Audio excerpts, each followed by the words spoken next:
Chapter 12. Then Jesus, 6 days before the Passover, came to Bethany, where Lazarus was, which had been dead, whom he raised from the dead. There they made him a supper, and Martha served. But Lazarus was one of them that sat at the table with him. Then took Mary a pound of ointment of spikenard very costly, and anointed the feet of Jesus, and wiped his feet with her hair, and the house was filled with the odor of the ointment. Then saith one of his disciples, Judas Iscariot, Simon's son, which should betray him, Why was not this ointment sold for 300 pence, and given to the poor? This he said not that he cared for the poor, but because he was a thief, and had the bag, and bare what was put therein. Then said Jesus, Let her alone. Against the day of my burying hath she kept this. For the poor always ye have with you, but me ye have not always. Much people of the Jews therefore knew that he was there, and they came not for Jesus' sake only, but that they might see Lazarus also, whom he had raised from the dead.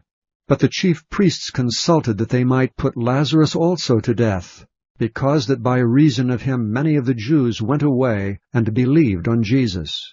On the next day much people that were come to the feast, when they heard that Jesus was coming to Jerusalem, took branches of palm trees, and went forth to meet him, and cried, Hosanna! Blessed is the King of Israel that cometh in the name of the Lord.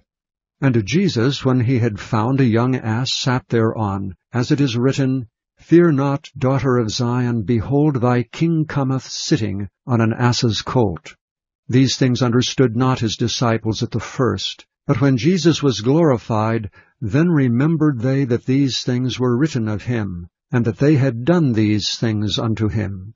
The people therefore that was with him, when he called Lazarus out of his grave, and raised him from the dead, bear record. For this cause the people also met him, for that they had heard that he had done this miracle. The Pharisees therefore said among themselves, Perceive ye how ye prevail nothing? Behold, the world is gone after him. And there were certain Greeks among them that came up to worship at the feast. The same came therefore to Philip, which was of Bethsaida of Galilee, and desired him, saying, Sir, we would see Jesus. Philip cometh and telleth Andrew, and again Andrew and Philip tell Jesus. And Jesus answered them, saying, The hour is come, that the Son of Man should be glorified. Verily, verily, I say unto you, except a corn of wheat fall into the ground and die, it abideth alone. But if it die, it bringeth forth much fruit. He that loveth his life shall lose it, and he that hateth his life in this world shall keep it unto life eternal. If any man serve me, let him follow me, and where I am, there shall also my servant be. If any man serve me, him will my Father honor. Now is my soul troubled, and what shall I say? Father, save me from this hour. But for this cause came I unto this hour. Father, glorify thy name.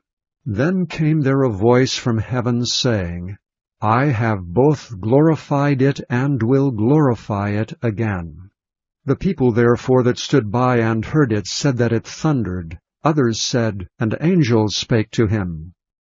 Jesus answered and said, This voice came not because of me, but for your sakes. Now is the judgment of this world. Now shall the prince of this world be cast out. And I, if I be lifted up from the earth, will draw all men unto me. This he said, signifying what death he should die. The people answered him, We have heard out of the law that Christ abideth forever. And how sayest thou, the Son of Man must be lifted up? Who is this Son of Man? Then Jesus said unto them, Yet a little while is the light with you. Walk while ye have the light, lest darkness come upon you. For he that walketh in darkness knoweth not whither he goeth. While ye have light, believe in the light, that ye may be the children of light. These things spake Jesus, and departed, and did hide himself from them. But though he had done so many miracles before them, yet they believed not on him, that the saying of Esaias the prophet might be fulfilled, which he spake, Lord, who hath believed our report? And to whom hath the arm of the Lord been revealed? Therefore they could not believe, because that Isaiah said again, He hath blinded their eyes, and hardened their heart, that they should not see with their eyes, nor understand with their heart, and be converted, and I should heal them. These things said Isaiah when he saw his glory, and spake of him. Nevertheless, among the chief rulers also many believed on him. But because of the Pharisees they did not confess him, lest they should be put out of the synagogue. For they loved the praise of men more than the praise of God. Jesus cried and said, He that believeth on me, believeth not on me, but on him that sent me. And he that seeth me, seeth him that sent me. I am come a light into the world, that whosoever believeth on me should not abide in darkness. And if any man hear my words and believe not, I judge him not. For I came not to judge the world, but to save the world. He that rejecteth me, and receiveth not my words, hath one that judgeth him. The word that I have spoken, the same shall judge him in the last day. For I have not spoken of myself, but the Father which sent me, he gave me a commandment what I should say, and what I should speak.